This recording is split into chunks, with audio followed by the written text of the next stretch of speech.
Información precisa, completa, veraz, objetiva e independiente. Directo a tu pantalla. Voz de América en RCR 750.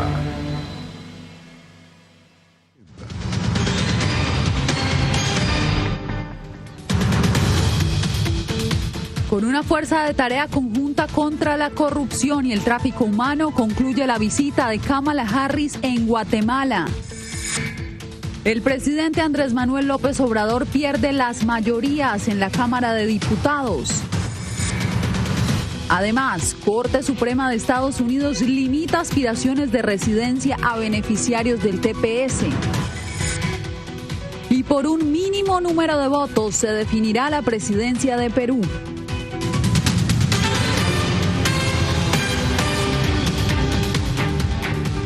Hola, ¿qué tal? Feliz inicio de semana para todos. Gracias por acompañarnos en El Mundo al Día. Les saluda Yasmín López.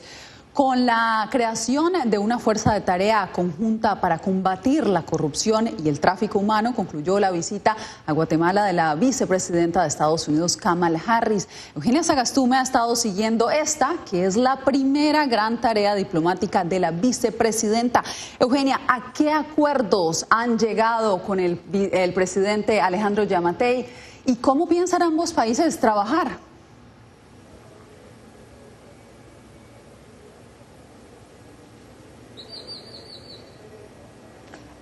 Así es, muy buenas tardes. De eso se trata, de una fuerza de tarea conjunta que se enfocará en dos temas principales. Primero, la lucha contra la corrupción, que mencionaron que se trabajará de la mano con el Departamento de Estado, el Departamento de Justicia y el Departamento del Tesoro de los Estados Unidos en apoyo a fiscales guatemaltecos, así como también una fuerza de tarea que se enfocará en el tráfico de personas, principalmente en la frontera sur.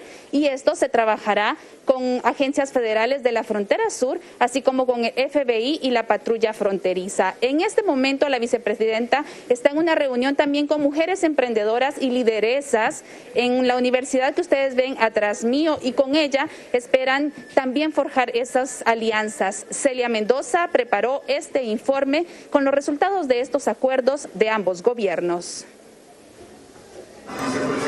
Una estrategia anticorrupción y contra el tráfico humano fue el resultado de la visita de la vicepresidenta Kamala Harris a Guatemala, que culminó con el anuncio de estos acuerdos. Estados Unidos creará un grupo de trabajo anticorrupción, el primero de su tipo. Nuestro Departamento de Justicia, nuestro Departamento del Tesoro y nuestro Departamento de Estado trabajarán juntos para llevar a cabo investigaciones y capacitar a las fuerzas del orden locales para que lleven a cabo su propia tarea. Por lo tanto, apoyarán a los fiscales guatemaltecos, incluyendo la Fiscalía Especial contra la Impunidad. La corrupción no conoce fronteras y queremos asegurarnos, porque esto se trata de crimen transnacional. A pesar de los cuestionamientos en su contra en torno a este tema, el presidente Alejandro Giammattei defendió su administración y respaldó esta iniciativa. Un tema que nos preocupa a ambos gobiernos, algo que estructuralmente ha tenido muchísimos problemas en Guatemala para poder ser controlados, y el compromiso nuestro fue aumentar las capacidades, dándole el soporte financiero al Ministerio Público, como ya lo hemos hecho. Combatir la pobreza y establecer programas de ayuda para mujeres y jóvenes en zonas rurales es otro de los compromisos a los que llegaron ambos gobiernos. Mientras tanto, la vicepresidenta reiteró el mensaje disuasorio para aquellos que piensan en migrar de manera irregular. No vengan. Después de esta visita de aproximadamente 24 horas a Guatemala, la vicepresidenta Kamala Harris se dirige a México, donde se reunirá con el presidente de esa nación. Allí se espera que toque el tema de la corrupción nuevamente, una de las prioridades: seguridad, migración y desarrollo económico. Celia Mendoza, Voz de América, Ciudad de Guatemala.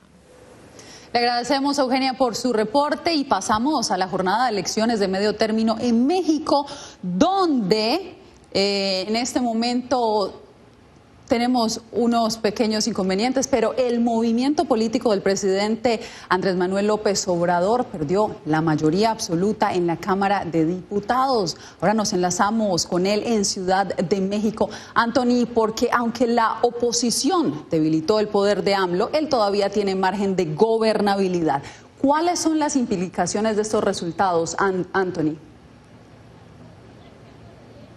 Así es, Yasmín, pues aunque ha perdido poder, aún hay margen de gobernabilidad con más del 51% de participación en estas elecciones y ya se puede decir que el bloque oficialista ha conseguido 279 diputados. Morena ha perdido poder, por lo tanto va a tener que aliarse con partidos como por ejemplo el Partido Verde o el Partido del Trabajo para sacar adelante algunos de los proyectos de ley del gobierno de Andrés Manuel López Obrador. Por el bloque de la oposición sí que ganan fuerzas, pero van de los 136 a los 197 curules. Era una elección que se celebraba con un clima de gran tensión, básicamente por la violencia política y las dudas del fraude electoral.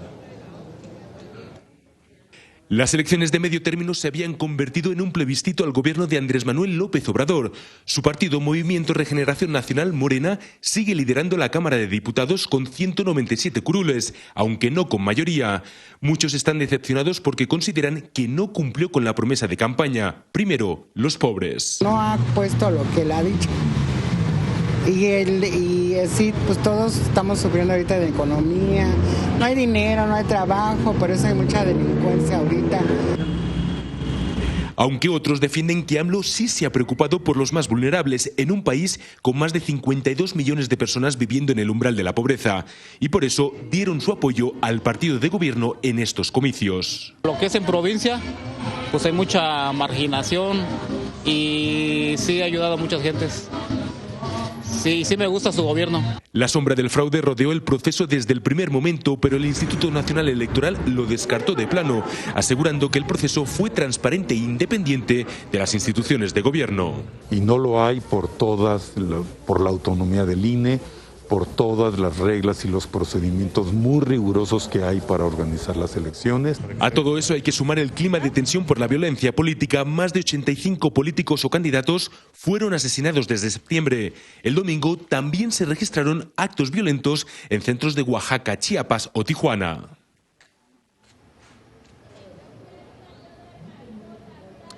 Sí, de hecho, ahora, después de superar esta resaca electoral, México espera la llegada de la vicepresidenta de Estados Unidos, Kamala Harris. Aquí va a abordar temas relacionados con la migración, también con la lucha contra el crimen organizado transnacional, la corrupción y, por supuesto, también la pandemia. Yasmín. Gracias, Anthony. Y en Perú, con un empate técnico y más del 91% de votos contabilizados, aún no hay un claro ganador en las elecciones por la presidencia. Néstor Aguilera siguió esta jornada. El candidato de izquierda, Pedro Castillo, pasó a liderar en las últimas horas el conteo oficial en unas apretadas elecciones presidenciales celebradas este domingo en Perú. La remontada de Castillo sobre el aspirante de derecha Keiko Fujimori se confirmó cerca del mediodía de este lunes. Hay que mantener la calma, hay que ser prudentes, el pueblo es sabio. Y será fundamental, como lo dije en la mañana, tender los puentes y encontrar los espacios de diálogos. El analista político Luis Taís coincide en que luego de la elección queda un país dividido en dos, lo que dificultará su gobernabilidad, por lo que sugirió que el presidente Francisco Sagasti llame a los finalistas para acordar 3 puntos en los que trabaje el próximo gobierno. 1, cómo continuamos en resolver la pandemia. 2, cómo hacemos crecer la economía y los empleos. Y 3, cómo damos a la gente lo que está pidiendo: mejor educación, mejor salud. La expresidenta ecuatoriana Rosalía Arteaga, consultada por La Voz de América, destacó la importancia de la alta participación electoral en los comicios peruanos y expresó las prioridades que deberá tener el nuevo gobierno. Va a tener que prestar mucha atención a estos sectores sociales, aquellos que se manifiestan, que salen a las calles, que muestran su descontento, como lo que está ocurriendo en Colombia en estos días. El nuevo gobernante tendrá también como desafío terminar su mandato hasta 2026, algo que no ha sucedido en los últimos 6 años en los que han habido 5 presidentes. Néstor Aguilera, Voz de América, Quito.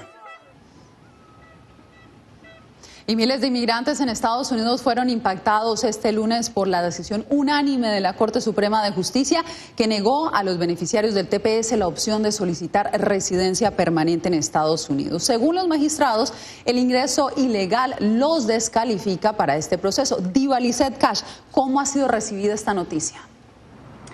Pues Yasmín, la noticia ha sido calificada básicamente como desalentadora, la noticia que ha dado el alto tribunal, sobre todo para la comunidad de alrededor de 500,000 beneficiarios del TPS, pero especialmente porque entre ellos hay personas con hijos o con padres estadounidenses, pero esto no los exime de la nueva legislación. Aquí está el informe que les hemos preparado. Hoy la Corte Suprema puso fin al caso de José Santos Sánchez, quien amparado bajo un empleador solicitaba residencia permanente en Estados Unidos. En instancias locales su solicitud ya había sido negada. Finalmente, con un fallo unánime de 9 votos, el máximo tribunal de la justicia en Estados Unidos le negó a él y a cualquier beneficiario del TPS que haya ingresado ilegalmente al país convertirse en ciudadano estadounidense. Para los expertos, este es un fallo desalentador, especialmente en circuitos 6, 8 y 9, donde todos los beneficiarios del TPS recibían residencia permanente. Es triste porque muchas personas habían podido obtener su residencia simplemente por haber tenido el TPS. Por ejemplo, la gente que vivía en California, en Hawái, en Alaska, en varios estados, en Minneapolis, pues van a tener que esperar a que haya un proceso de legalización, ya sea dentro del Congreso de los Estados Unidos, que establezca alguna reforma. Otros expertos en inmigración son más optimistas, pues ven en la figura de un posible perdón y una reforma inmigratoria la vía para solicitar la residencia. Que literalmente la ley de inmigración cambiara 2 frases, ¿verdad? Que en esencia designe con claridad que si tú ingresaste, no importa cómo, pero recibiste TPS, eso constituye admisión legal a Estados Unidos, eso resolvería el problema. Finalmente, los expertos coinciden en que la solicitud de un perdón conllevaría una penalidad de entre 3 y 10 años para solicitar el reingreso legal a Estados Unidos. Finalmente, Yasmín, es importante mencionar que de acuerdo a la información del activista, el proyecto de reforma migratoria entregado por la Casa Blanca al Congreso hace unos meses incluiría un cambio en la penalidad de reingreso al país. Esa es toda la información. Sigo contigo en estudio, Yasmín. Gracias, Diva Lizeth. Y bajo la lupa del Pentágono están 2 buques de la Armada iraní que cruzan el Atlántico. Según funcionarios de inteligencia, el cargamento podría contener armas y su destino final sería Venezuela. Jorge Agobián tiene la información. Tanto el destino como el contenido del cargamento de los barcos es desconocido, pero funcionarios de inteligencia han alertado sobre la posibilidad de que se trate de un despacho de armas de Irán a Venezuela. El Departamento de Defensa de Estados Unidos consideraría esto como un acto de provocación y una amenaza para el hemisferio, según una reciente declaración del portavoz del Pentágono a la cadena CNN. En tal caso, nos reservamos el derecho de tomar las medidas apropiadas para disuadir la entrega o el tránsito de tales armas, dijo el funcionario. Yo no veo a Irán como una influencia positiva en ninguna forma. Juan González, director de Asuntos Hemisféricos en el Consejo de Seguridad Nacional de la Casa Blanca, prefiere no comentar sobre estos asuntos de inteligencia, pero el tema no pasa desapercibido en su esfera de trabajo. Comprar armamentos en general no le pone comida en la mesa a los venezolanos. El senador republicano Marco Rubio, quien apoya una línea de mano dura contra los gobiernos de Irán y Venezuela, expresó que los actuales buques en tránsito tienen toda la pinta de contener armamento. Rubio lo asoció como una oportunidad de proyectar un mensaje de fuerza de Irán a la administración de Joe Biden. El canciller del gobierno socialista criticó en abril las sanciones de Washington. Nosotros ya estamos aprendiendo a convivir y a superar y a bypassear y a burlar las sanciones. Y nos han enseñado mucho, por ejemplo, los amigos de Irán. Lo que debemos de enfocarnos es crear un sistema democrático para que las personas decidan su futuro. Tenemos que combatir una pandemia y pensar menos sobre buques iraníes. Jorge Agobián, Voz de América, Washington. A una nueva ola de COVID-19 se enfrentarán los estados del sur de Estados Unidos y sus habitantes continúan reacios a vacunarse. Así lo advirtieron las autoridades de salud. El sur de Estados Unidos podría enfrentar una nueva ola de contagios durante el verano debido a una tasa de vacunación muy baja entre la población de los estados sureños. De hecho, mientras en el norte estados como Nueva York o Massachusetts ya lograron el objetivo de vacunar al 70% de los habitantes, en 15 estados del sur como Luisiana, Georgia y las Carolinas, menos de la mitad de los adultos recibió una dosis de vacuna. Los expertos afirman que una posible ola no debería ser tan grave y llenar los hospitales como en el verano pasado, gracias a los mejores tratamientos y el hecho que ya una parte de la gente se vacunó. Pero los no inmunizados podrían igualmente enfermarse y morir, también entre los jóvenes. Entonces, si bien estoy emocionada por lo que está haciendo Massachusetts, espero que ahora podamos usar el poder que tenemos y la fuerza que tenemos para salir de esta crisis para realmente dirigirnos hacia diferentes estados. En particular, una drástica reducción del número de vacunas suministradas en Estados Unidos podría amenazar el objetivo del presidente Biden de vacunar el 70% de los estadounidenses para el 4 de julio. Te quedas con un grupo que puede necesitar mensajeros de confianza que salgan y expliquen por qué es fundamental para ellos y para su familia. El número de nuevos contagios en Estados Unidos sigue bajando, al mismo tiempo que el porcentaje de pruebas diarias se redujo drásticamente. Por eso los expertos afirman que lograr una inmunidad de masa ahora sería crucial para evitar un resurgimiento del virus en el próximo invierno. Jacopo Luzzi, Voz de América, Washington. Mientras tanto, en Nicaragua, otro aspirante a la presidencia fue arrestado. Donaldo Hernández nos cuenta por qué. El precandidato de la oposición Arturo Cruz fue arrestado este sábado en Nicaragua, luego de regresar de un viaje de Estados Unidos. De acuerdo con la Fiscalía, Cruz será acusado por supuestamente quebrantar la ley de defensa de los derechos del pueblo a la independencia, la soberanía y la autodeterminación para la paz. Su familia denunció que hasta el momento no han podido comunicarse con el aspirante presidencial. Nadie sabe exactamente cómo está él. Dirigentes del partido oficialista acusan a Arturo Cruz de haberse reunido con funcionarios norteamericanos. Fue a cabildear para que a Nicaragua le expulsen del Tratado de Libre Comercio con Estados Unidos. En entrevista con La Voz de América días antes de su arresto, el precandidato manifestó que las sanciones de Estados Unidos no eran precisamente por la influencia de opositores, sino por la falta de condiciones para el proceso electoral. Imagínate que nos suspenden del acuerdo de libre comercio entre Estados Unidos, Centroamérica y República Dominicana. Eso sería una catástrofe. El opositor Arturo Cruz se convirtió en el segundo aspirante a la presidencia en ser arrestado y acusado en menos de una semana. Y esto de las inhibiciones, eso apenas está comenzando. Mientras el oficialismo afirma que habrán elecciones democráticas, el secretario general de la Organización de Estados Americanos, Luis Almagro, insiste en que Nicaragua se encamina a su peor elección posible. Donaldo Hernández, Voz de América, Managua. Furor entre la comunidad de California está causando la decisión de un juez federal tras revocar una ley que prohibía el uso de armas de asalto en ese estado. La decisión llega a una semana del tiroteo masivo en San José, en el que un hombre asesinó a 9 personas.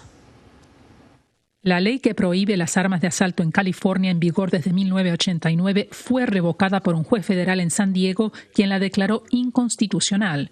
En la primera línea de una decisión de 94 páginas, el juez Roger Benítez compara el rifle estilo militar AR-15 con navajas suizas, generando reacciones de indignación, como esta vía Twitter del gobernador Gavin Newsom. Comparar una AR-15 con una navaja suiza es una repugnante bofetada para quienes han perdido a sus seres queridos debido a la violencia armada. Esa es una amenaza directa a la seguridad pública y no lo vamos a tolerar. En un comunicado, el procurador general Rob Bonta dijo que apelarán la decisión, catalogándola de defectuosa y sin una base sólida en la ley, en hechos o en el sentido común. Chris Brown, presidenta del Centro Brady para Prevenir la Violencia Armada, concuerda. Creo que este juez no merece estar en el cargo. Es una gran caracterización errónea de los hechos. El juez Benítez, originario de Cuba y nominado por el expresidente George W. Bush, ha escrito varias decisiones que apoyan el uso de armas, algo que celebran los defensores de la segunda enmienda de la Constitución. La mejor parte de la decisión es que se trata de un arma de fuego como cualquier otra y el derecho a la autodefensa. El juez emitió una orden suspendiendo por 30 días la anulación de la ley para darle al Estado tiempo de apelar. Verónica Villafañe, Voz de América, Los Ángeles. Políticos y otras personalidades ya no contarán con el beneficio de excepciones en sus publicaciones en Facebook si ellas contienen lenguaje que incite a la violencia y al odio. Veamos. Las normas de uso de Facebook e Instagram no eximirán a figuras públicas, incluyendo políticos, de su responsabilidad de no propagar en sus contenidos mensajes que inciten a la violencia. Facebook a menudo revisa rápidamente el contenido publicado por figuras públicas que potencialmente infringe nuestras políticas. Continuaremos haciéndolo y encontraremos formas de mejorar este proceso, mientras tenemos en cuenta y consideramos la complejidad del análisis que a menudo se requiere para este tipo de contenido. La compañía, sin embargo, aclaró que su posición garantiza el derecho a la libre expresión. Queremos que las personas puedan hablar abiertamente sobre los problemas que les importan, incluso si algunos no están de acuerdo o los encuentran objetables. Esto se refiere al tratamiento de las personas como personas y reconocer que los políticos no deben estar por encima de la ley y no deben estar por encima de las reglas de las comunidades en las que participan, ya sea una plataforma de redes sociales o una plaza de la ciudad. Susan McGregor, investigadora asociada en el Instituto de Datos de la Universidad de Colombia, ve como un valioso precedente el hecho de crear conciencia de que todos somos responsables de nuestras palabras, independiente del título o cargo que tengamos. Las violaciones cometidas por figuras públicas en las redes sociales causarán restricciones iniciales y penalidades que podrían oscilar entre 1 mes de prohibición al uso de la cuenta hasta la remoción total de la plataforma. En el caso del exmandatario estadounidense Donald Trump, se llevó a cabo una suspensión de 2 años debido a que algunas de sus publicaciones fueron calificadas como una severa violación de las políticas de Facebook. Laura Sepúlveda, Voz de América, Nueva York.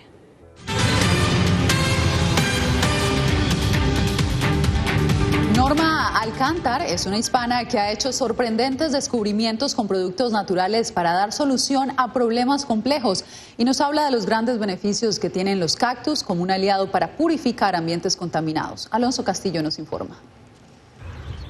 El ingenio de la doctora Norma Alcántar continúa aportando al mundo del conocimiento, ya que dentro del cactus ha encontrado soluciones que observó por primera vez en el rancho en México, en donde su abuela, al no tener agua potable, hacía un proceso que le quedó sellado en la memoria. Ella tenía que poner el nopal a cocer y utilizar esa agua para limpiar el agua. Me acuerdo que ese tiempo le dije, pero ¿cómo es posible que si le echamos algo al agua que se ve como más sucio, puedas limpiarlo, ¿no? Y me dijo, no, funciona porque atrapa todo y lo separa y te queda el agua limpia. El mucílago del cactus es un fluido que, entre otras aplicaciones, se adhiere a los contaminantes. Las investigaciones de la profesora de la Universidad del Sur de la Florida han ayudado a limpiar derrames de petróleo y también a encontrar soluciones en el ámbito de la salud. Cómo era la estructura, cómo se aplicaba, cómo la estructura puede pasar a propiedad y cómo la propiedad puede pasar a aplicación. La estructura del nopal es muy compleja, está llena de azúcares que analiza en laboratorios donde germinan ideas y soluciones. El cactus funciona como una red que al utilizarla, por ejemplo, para separar contaminantes en el agua, funciona como si estuvieras quitando eso como una red de pescador, ¿no? La sabiduría de la tierra siempre presente. Alonso Castillo, Voz de América, Miami. Y un largo camino sobre el Atlántico con destino a Estados Unidos inició este lunes la hermana pequeña de la Estatua de la Libertad, como ha sido llamada esta obra donada por el gobierno francés en una nueva forma de fortalecer su amistad con Estados Unidos. La réplica de bronce, que mide unos 3 metros, viajará durante 9 días desde el Museo de Arte de París y llegará justo para la celebración del Día de la Independencia en Estados Unidos. Así nos despedimos por hoy. Les informó Yasmín López.